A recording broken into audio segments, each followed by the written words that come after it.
Don't forget to like and subscribe. 70 साल की एक बूढ़ी औरत के आसपास मीडिया, फोटोग्राफर, वीडियोग्राफर, पत्रकार और बहुत से लोगों की भीड़ लगी थी।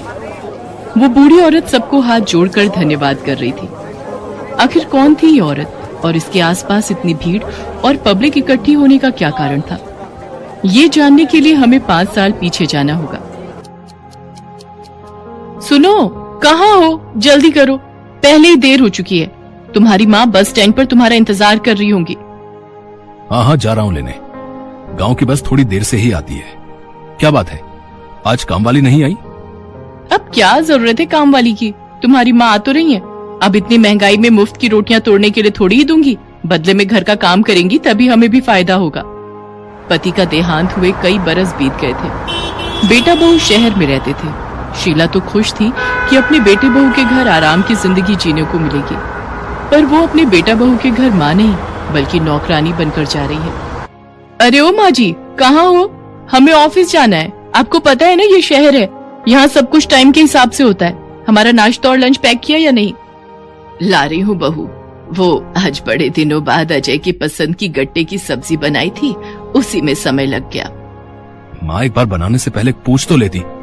शायद आपको पता नहीं है, मैंने बेसन खाना छोड़ दिया है। अब मैं वो पहले वाला अजय नहीं रहा जो गांव में जो मर्जी खा लेता था। अब मैं शहर में रहता हूँ, यहाँ के हिसाब से ही खाता पीता हूँ। खैर छोड़ो, अब आपने बना ही दिया है तो क्या बोलूं। माँ जी कान खोलकर सुन लीजिए, आज के बाद आप हमसे बिना पूछे कुछ भी खाने का नहीं बनाओगी। और हाँ, मैं बाहर से ताला लगाकर जा रही हूँ। कपड़े पड़े हैं धो देना, और शाम को जब तक मैं आऊँ आप सारा काम निपटा लेना। शीला के बेटा बहू उसे घर में बंद करके रखते थे। सारा दिन शीला घर के कामों में लगी रहती थी, पर एक दिन तो हद ही हो गई। इतना घी, तेल, इतनी चीनी, चाय, आटा, मेरा राशन पूरे 2 महीने फालतू चलता था। जब से आप आई हो 15 दिन में ही सारा सामान खत्म हो जाता है। सुनो अजय, अब हम रसोई में भी ताला मार कर जाएंगे।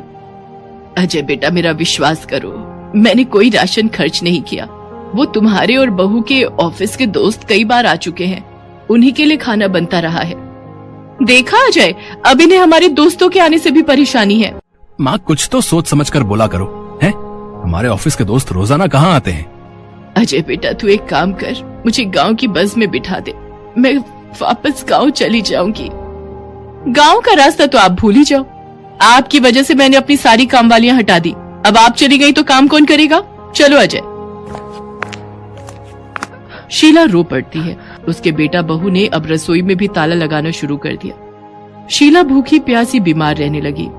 एक दिन जब पानी सर से ऊपर उठ गया तो शीला रात के अंधेरे में घर से भागने को मजबूर हो गई।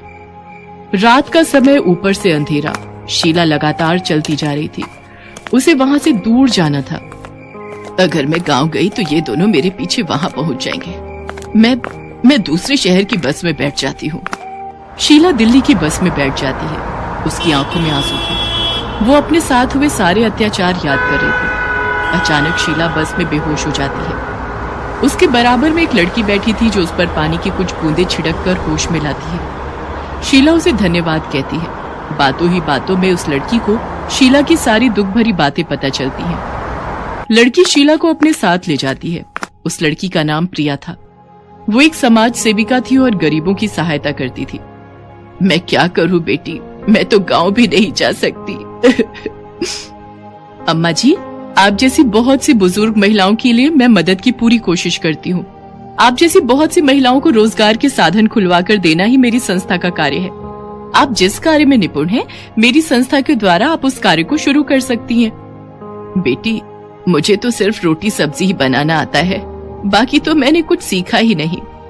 अम्मा जी, आपको पता है खाना बनाना भी एक कला है। अगर आप बहुत ही स्वादिष्ट खाना बनाती हैं, तो मैं आपको एक ऐसी रसोई खुलवा कर दे सकती हूँ जहाँ पर आप सस्ता खाना बेचकर कमाई कर सकती हैं। आपकी रसोई में कम पैसों में खाना मिलेगा, जिससे गरीबों को बढ़िया खाने से पेट भरने में मदद मिलेगी। अम्मा जी, दिल्ली में रोजाना लाखों लोग रोजगार के लिए आते हैं और बाहर का खाना खाते हैं। अगर उन्हें 20 रुपए की एक थाली में घर जैसा खाना मिलेगा तो वो आराम से आपकी रसोई में खाना खा सकते हैं। सच बेटी, ये तो बहुत ही पुण्य का काम है। मैं इस काम को जरूर करूंगी। और फिर उस लड़की की मेहरबानी से शीला खाना खिलाने की एक रसोई को लेती है, जहाँ पर वो रोजाना की थाली तैयार करके 20 रुपए में देती थी। जिसमें 4 रोटी, 1 सब्जी, 1 दाल, अचार, चावल, रायता, सब कुछ भरपेट 20 रुपए की थाली में खाने को मिल जाता था। आज पिछले 5 सालों से शीला इस रसोई को संभाल रही है। शीला ने अपने साथ साथ और भी महिलाओं को अपनी रसोई में काम करने का मौका दिया। उस रसोई में सिर्फ महिलाएं ही खाना बनाती हैं। शीला के बारे में सारे अखबारों और मीडिया में छपने लगा है। शीला ने आज बहुत सी औरतों की मदद करके अपना खाना बनाने के व्यापार को ऊंचाई की बुलंदियों पर पहुंचा दिया है। प्रिया आज भी शीला को मिलने आती है। शीला को अपनी मेहनत और हिम्मत के लिए महिला आयोग की तरफ से पुरस्कार से सम्मानित किया जा रहा है, जिसमें प्रिया भी शामिल है।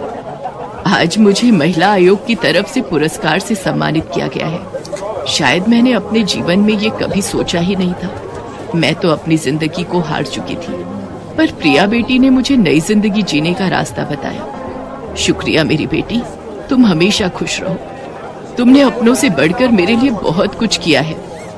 अरे भैया हटो, वो मेरी सासू माँ है। अरे मुझे स्टेज पर जाना है।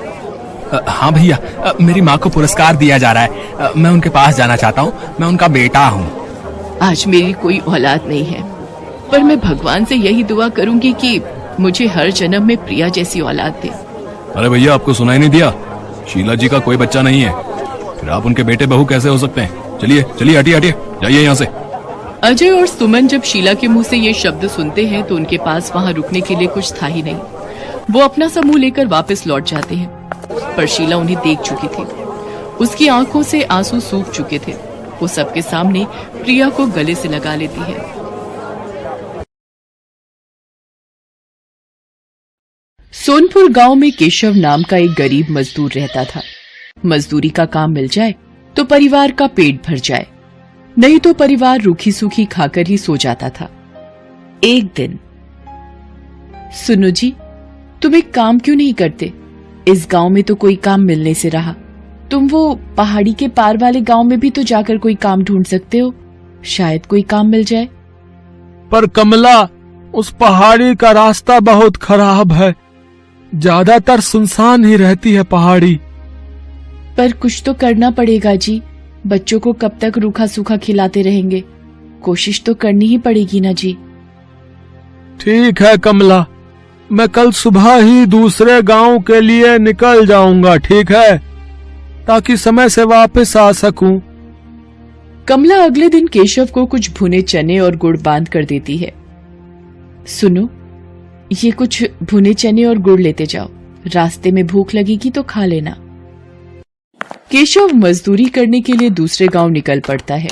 वो उस पहाड़ी के रास्ते चलता जाता है।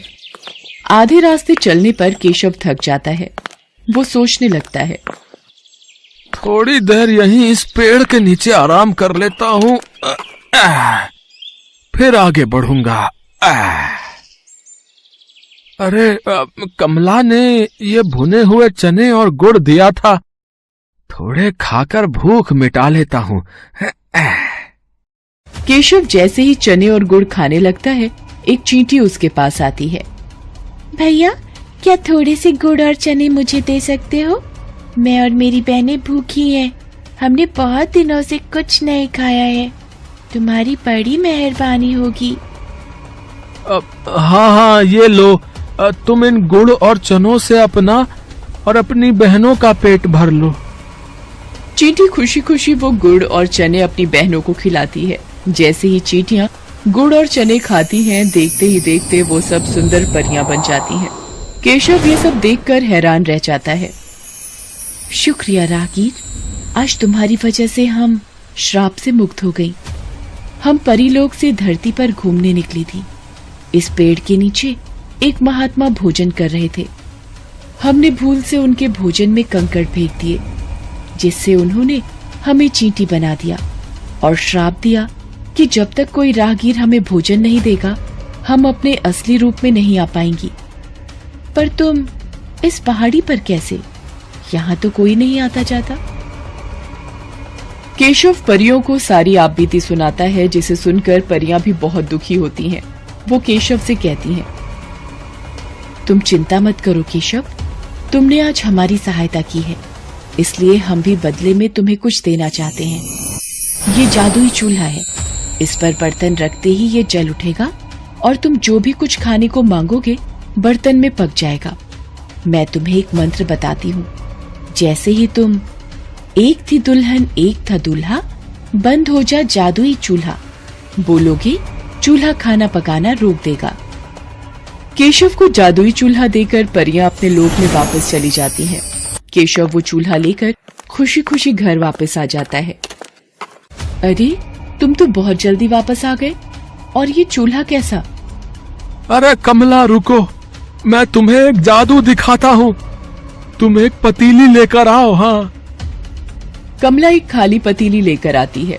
केशव पतीली को जादुई चूल्हे पर रखता है और चूल्हा जल उठता है। केशव दाल बोलता है और पतीली दाल से भर जाती है। केशव एक एक करके चूल्हे पर बर्तन रखता जाता है और मिनटों में सारा खाना बनकर तैयार हो जाता है। ये देखकर कमला और बच्चे बहुत खुश होते हैं।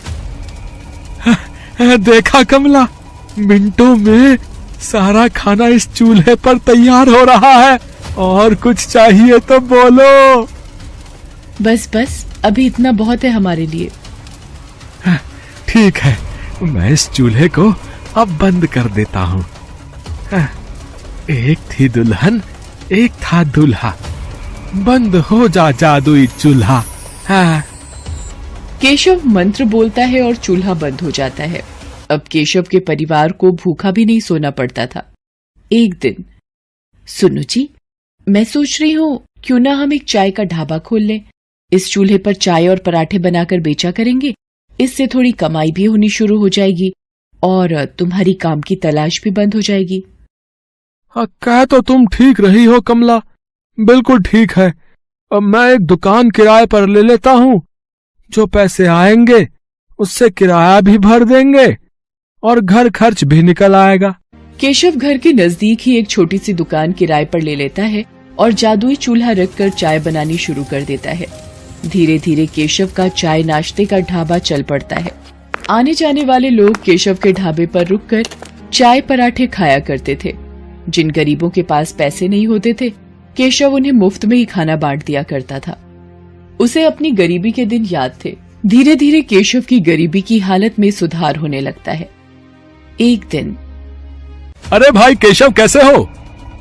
अरे मोहन, अरे तुम शहर से कब आए भैया? है गांव का तो रास्ता ही भूल गए लगता है। बस काम से फुर्सत ही नहीं मिलती। वो तुम्हारी भाभी को यहाँ गांव में कुछ काम था ना, तो 2-1 दिन के लिए आए हैं। मैंने सुना है तेरे तो वारे न्यारे ही हो गए हैं। तूने ढाबा खोल लिया यार, जिसकी चर्चा पूरे गांव में हो रही है। हाँ मित्र, बस सब भगवान की कृपा है। बात कुछ और ही है। ये ऐसे नहीं मानेगा, मुझे सच का पता लगाना ही होगा। अगले दिन केशव ढाबे पर जाता है। मोहन भी उसके पीछे पीछे जाता है। अरे मोहन, अरे इतनी सुबह सुबह। मैंने सोचा कल वापस शहर जा रहा हूँ, तो आज तुम्हारे ढाबे पर ही चाय नाश्ता कर लूं, है कि नहीं? पता नहीं शहर से फिर कब आना हो। हाँ मोहन, बिल्कुल बिल्कुल भाई, ये भी कोई कहने की बात है।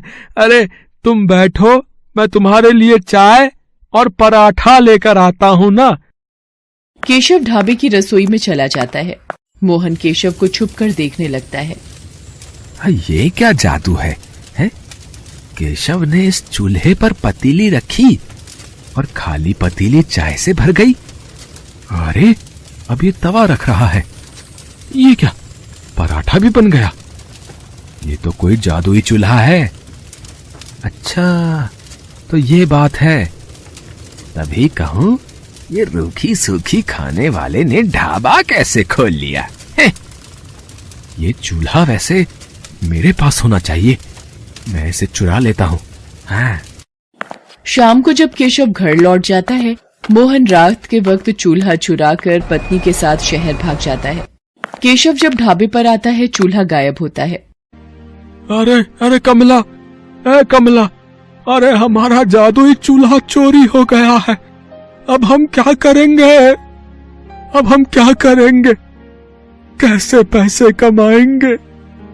सुनो जी, जो हो गया सो हो गया। इस बहाने हमें मार्गदर्शन तो मिला। अब आप एक नया चूल्हा लेकर इस ढाबे को आगे बढ़ाओ, देखना आपकी मेहनत रंग लाएगी।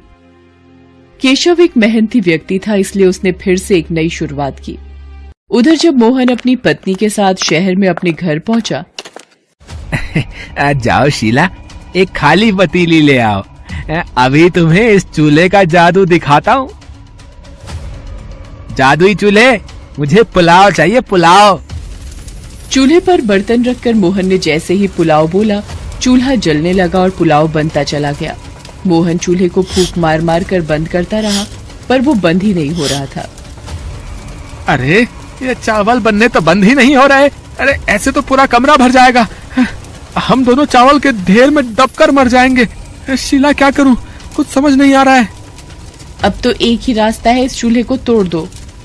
हाँ, ये ठीक रहेगा, मैं इस घटिया चूल्हे को तोड़ देता हूँ। मोहन गुस्से में चूल्हे को पटक कर तोड़ देता है। चूल्हे के 2 टुकड़े हो जाते हैं और जादू खत्म हो जाता है। चूल्हे की जगह मिट्टी का ढेर पड़ा रह जाता है।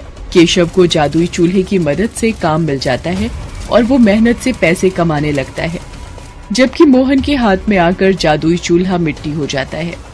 किस्मत भी उनका ही साथ देती है जो ईमानदार और नेक दिल होते हैं। चोर और मक्कार व्यक्तियों के हाथ सदा ही खाली रह जाते हैं। Don't forget to like and subscribe.